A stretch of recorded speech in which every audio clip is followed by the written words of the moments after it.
Si se juntaran todas las partes de la cruz en la que fue crucificado Jesús, llenarían un barco entero, escribió el teólogo del siglo XVI Jean Calvin, ironizando sobre el número de reliquias conservadas en diversas iglesias de Europa. Su observación se convirtió en un lugar común entre los ateos.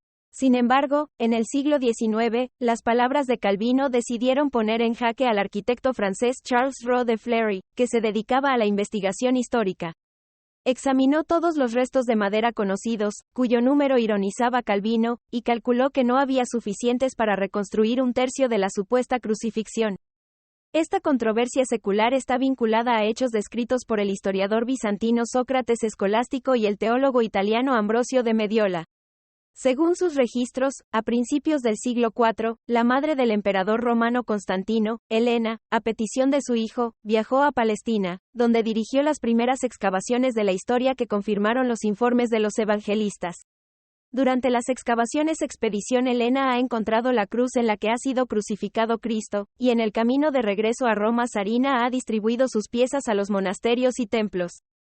Sin embargo, los informes de los autores antiguos sobre el descubrimiento de Helena son cuestionados por la mayoría de los historiadores modernos. Los investigadores dicen que el hecho de la excavación fue descrito en la literatura casi un siglo después de su finalización, y señalan la ausencia del lugar de encontrar la cruz en la guía más antigua para los peregrinos, compilado por un contemporáneo de Helena.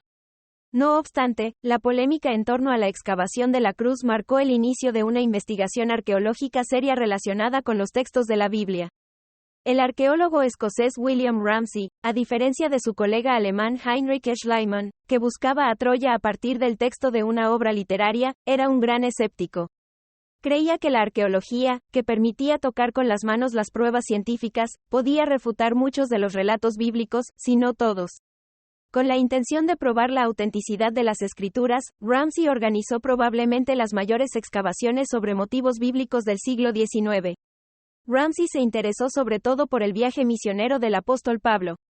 Sin embargo, en el transcurso de sus excavaciones encontró artefactos que confirmaban hechos que le resultaban más sorprendentes. En el siglo XIX, los defensores de la opinión de que Jesús nunca existió citaron una discrepancia entre la Biblia y otra fuente histórica, la crónica del historiador romano Josefo Flavio. La esencia de esta discrepancia era la siguiente. Según el Evangelio de Lucas, Jesús nació en Belén, a donde María y José llegaron desde Nazaret para participar en el censo. Lucas afirma que el censo se realizó durante el reinado de Quirino en Siria, que incluía Judea, y que fue el primero de este tipo en su reinado. Al mismo tiempo, Lucas informa de que Jesús nació durante el reinado de Herodes en Judea. Sin embargo, Josefo Flavio afirmó que Quirino fue nombrado para gobernar Siria tras la muerte de Herodes, lo que implica que el censo tuvo lugar después del nacimiento de Jesús. Por tanto, pensaban los críticos de la Biblia, María no tenía motivos para ir a Belén, donde los cristianos creen que nació Jesús. En 1910, durante unas excavaciones cerca de Tívoli, Ramsay encontró una piedra con una inscripción en latín. Su texto, según la interpretación de Ramsay, decía que Quirino gobernó Siria no durante un mandato, como se creía antes del descubrimiento, sino durante dos. Entonces Ramsay encontró en los Anales de Tácito una indicación de que los censos del siglo I también fueron dos, se realizaron en el primer y segundo reinado de Quirino. Así pues, Flavio no contradijo la Biblia, sino que simplemente relató otros acontecimientos, pensó Ramsay. Por eso el apóstol Lucas, concluyó el arqueólogo, no solo menciona el censo en el que participaron José y María, sino que especifica que fue, el primero, bajo Quirino. Muchos de los datos que Ramsay quería refutar no hicieron sino confirmarse. Además, durante el trabajo de campo posterior, el arqueólogo hizo varios descubrimientos más. Tras examinarlos escribió que, Lucas es un historiador de primera clase. Además de los evangelios canónicos, sobre Poncio Pilato informaron los autores antiguos José Flavio y Filón de Alejandría, fue mencionado de pasada en varias otras crónicas. Por cierto, sobre la llamada de los vikingos a Rusia los cronistas escribieron aún menos. No obstante, la existencia de Pilato se consideró semilegendaria durante mucho tiempo, ya que, aparte de las fuentes literarias, no se han encontrado pruebas de que tal persona dejara huella en la historia.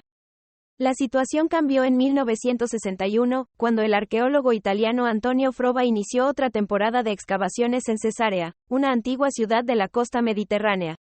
Era Cesarea la que, según las crónicas, se consideraba la residencia principal del gobernador judío.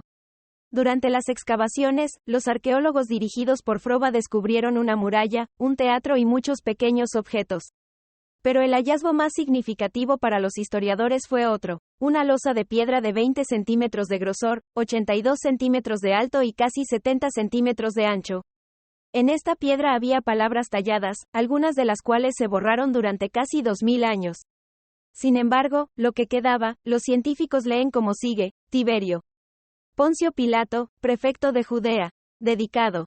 Sobre lo que Pilato dedicó a su emperador, los eruditos discuten hasta hoy. Por ejemplo, una versión dice que se trata de un templo construido en una lejana provincia romana en honor del César. La propia piedra, que confirma la hipótesis de la existencia de Pilato, se conserva hoy en el Museo de Israel, en Jerusalén. Más tarde, a finales de la década de 1960, se realizaron excavaciones en el Palacio de la Fortaleza de Herodión, construido por Herodes el Grande. Fueron tantos los hallazgos que algunos de ellos no se estudiaron hasta 50 años después. Durante todo este tiempo, entre las monedas y puntas de lanza halladas hace medio siglo, se conservó un anillo de aleación de cobre con la imagen de una copa de vino y letras griegas a su alrededor. En 2018, los investigadores determinaron que en este anillo estaba inscrito el nombre de Pilato. Dado que este nombre era poco común en los confines orientales del Imperio Romano, los arqueólogos sugirieron que el anillo podría haber pertenecido específicamente al diputado judío que sentenció a muerte a Jesucristo. Además, según Danny Schwartz, profesor de la Universidad Hebrea de Jerusalén, la ciencia no sabe nada de la presencia de otras personas con el mismo nombre en esta parte del Imperio Romano.